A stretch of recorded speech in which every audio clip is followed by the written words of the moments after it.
أشهد أن محمد رسول الله.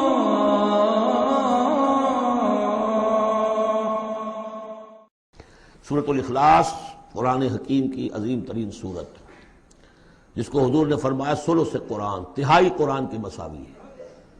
توحید باری تعالیٰ پر جامع ترین سورت، مختصر ترین اور جامع ترین۔ قل هو اللہ احد، کہہ دیجئے وہ اللہ ایک ہے، نہیں تنہا ہے۔ ایک کے لیے لفظ واحد ہے، واحد سے تو اثنان ثلاثہ شروع ہو جاتی ہے، اکیلا، دی موسٹ یونیک پرسن۔ قل هو اللہ احد، تنہا ہے، اللہ الصمد، باقی تمام مخلوقات کا وہی مرجع ہے۔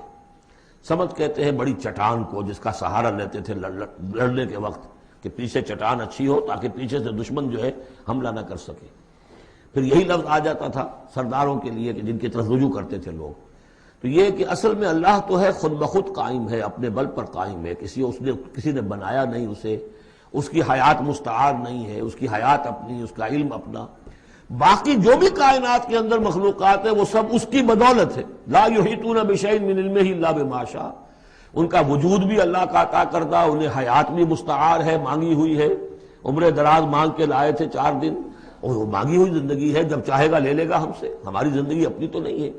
لیکن یہ کہ باقی تمام مخلوقات کو تھامے ہوئے ہے، اور یہ وہی ربط و تعلق ہے جو میں نے آپ کو بتایا تھا اسم اعظم، جو الحی القیوم، خود زندہ اور باقی سب کو تھامے ہوئے۔ کل کائنات اس کی توجہ کی وجہ سے قائم ہے۔ لم یلد ولم یولد، نہ اس نے جنا اور نہ وہ جنا گیا، نہ اس کے کوئی ماں باپ، نہ اس کی کوئی اولاد، نہ اس کی کوئی جوڑی، جورو اور بیوی۔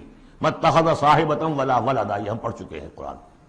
اس اعتبار سے نفی ہو گئی کہ کچھ لوگوں نے اس کے لیے بیٹیاں تجویز کر دی، فرشتوں کو خدا کی بیٹیاں بنا دیا۔ کچھ لوگوں نے جو ہے اس کے لیے بیٹے بنا دیے، حضرت مسیح کو بنا دیا، اور حضرت عزیر علیہ السلام کو بنا دیا یہودیوں نے سب نے نہیں، کچھ ان کی فرقوں نے وغیرہ وغیرہ۔ لیکن یہ کہ اس کا معاملہ یونیک ہے، نہ اس نے کسی کو جنا، نہ وہ کسی سے جنا گیا۔ وَلَمْ يَكُنْ لَهُ كُفُوًا أَحَدٌ، اور نہیں ہے اس کا کوئی بھی، اب کفو جو کہتے ہیں برابری کا، کسی حیثیت سے اس کے برابر، کفو، ہم کفو، ہم پلہ، ضد، ند، مثل، مثال، مثیل، کوئی نہیں، کوئی اس کا ہم پلہ نہیں ہے، کوئی اس کا ہم رتبہ نہیں ہے، کوئی اس کا کفو نہیں ہے۔